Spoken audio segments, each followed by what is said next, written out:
ഒന്നും ഏക്കുകയല്ല. അല്ലളിയ ഇത്രയും കാലം യുവമാരോട് നടന്നിട്ട് അളിയും പഠിച്ചോ ഹിന്ദി? ആയി ശരി.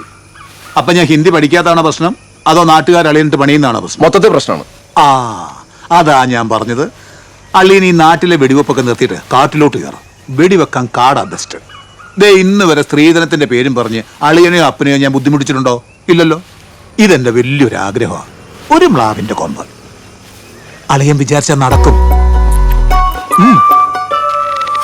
ഇത്തിരി ഉണക്കാനും പിന്നെ തലച്ചോറ് കുരുമുളകും തേങ്ങാക്കൊത്തിട്ട് വരട്ടാനും നല്ല രുചിയാ. കഴിച്ചിട്ടില്ല? നീ എന്താടാ കൊച്ചിന്റെ ആദൂർബാനം പറയാൻ വന്നതാ, അതോ ഇങ്ങനൊരു ദണ്ണം പറയാൻ വന്നതാ?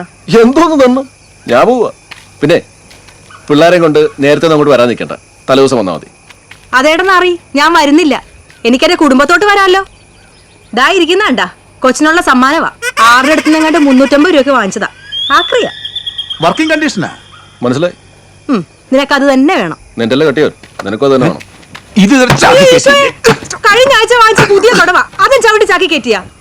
ഏത് ഇതോ? ആ നിന്നെ ആരാണ് സെക്കൻഡ്സ് ഒന്ന് പറ്റിച്ചതാ? പോടുന്നു. എന്ത് കണ്ടാലും ചവിട്ടി ചാക്കി കയറ്റും. അത് പണ്ടേ ഉള്ളൊരു ശീലമാ. പറ്റാത്ത ഇവിടെ മാത്രമേ ഉള്ളൂ.